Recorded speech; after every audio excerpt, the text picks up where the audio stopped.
Je suis Rex Kabongo, entrepreneur et fondateur de Kinenot. Je suis Congolais de la République démocratique du Congo. Cette précision vaut mieux de vous le dire dans le souci de vouloir aider mon pays, la RDC, à ma manière, et aider aussi les autres dans le même contexte, vous qui me suivez à ce moment, bien sûr.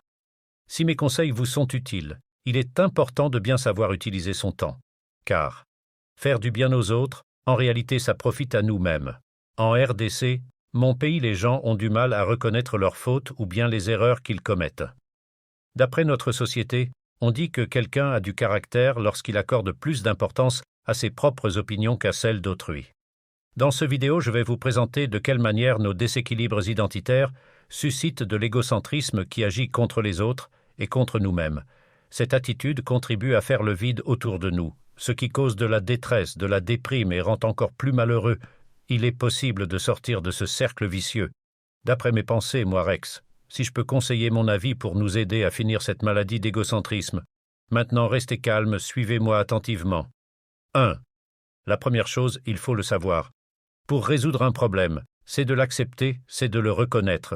Je pense aussi, l'accepter, c'est de sortir du déni, est une forme de résistance, c'est une lutte contre toi, même alors que lutter contre toi-même, c'est produire constamment de l'énergie pour affronter un problème que tu gardes en toi. Il faut aussi que les gens qui sont appelés à diriger les institutions, les entreprises publiques ou privées, doivent éviter l'ivresse de la puissance et les démons de la division. Pour poursuivre ma pensée, j'ai dit, ce que tu nies te soumets, c'est à quoi tu résistes persiste. Pire, en RDC, nous oublions le bien-être de la moralité humaine. Il y a des gens qui résistent, même contre des choses, des situations, des événements qu'ils ne peuvent même pas changer.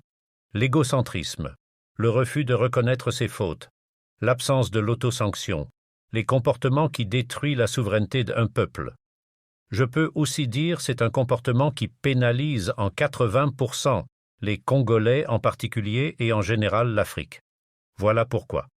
Carl Jung a dit « Ce que tu nies te soumet, ce que tu acceptes te transforme. » Mon ami, du fait que tu écoutes, seule l'acceptation en toi-même.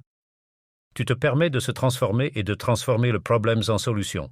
Mes amis, je passe plus des temps à réfléchir sur les comportements humains en général, en particulier les humains de la République démocratique du Congo.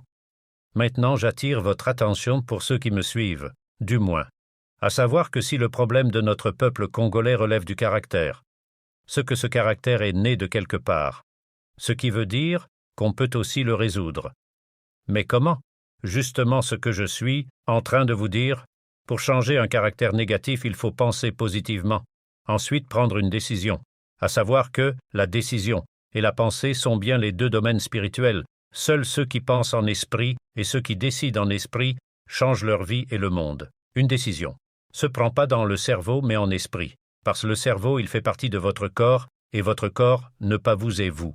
Vous n'êtes pas votre corps. Mes amis, cette manière de penser est très profonde. Il faut être disponible pour le comprendre par ton esprit, non par ton cerveau. Voilà le problème que nous avons en RDC en particulier, ou même dans le reste du monde en général. À nos jours, le mal devienne le bien et le bien devienne mal. Pour finir, celui qui n'accepte jamais son erreur, son problème, sa faute est condamné à le reproduire, indéfiniment. En exemple, la corruption, la jalousie, la trahison, si je ne peux que citer ces 3 exemples de caractère négatif humain en RDC. Ils sont devenus presque dans le gène de notre peuple. Pourquoi?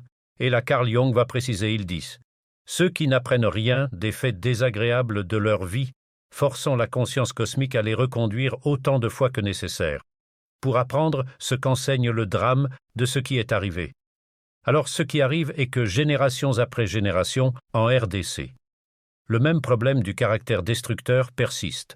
Les auteurs de la genèse de ces caractères, ils n'ont jamais reconnu leurs égocentrismes, qui relèvent de leurs orgueils intellectuels. Conséquence, notre génération a hérité de ces mauvais caractères, qui peut être soigné toutefois par soi-même, en acceptant ses erreurs pour ceux qui veulent vraiment être soignés de cela. Voilà pourquoi je dois donner ce conseil. Tu ne peux pas croire à quelque chose et le savoir. Tu ne peux que croire ce que tu ne sais pas. Ce quand tu ne connais pas, cela tu peux croire. Rex.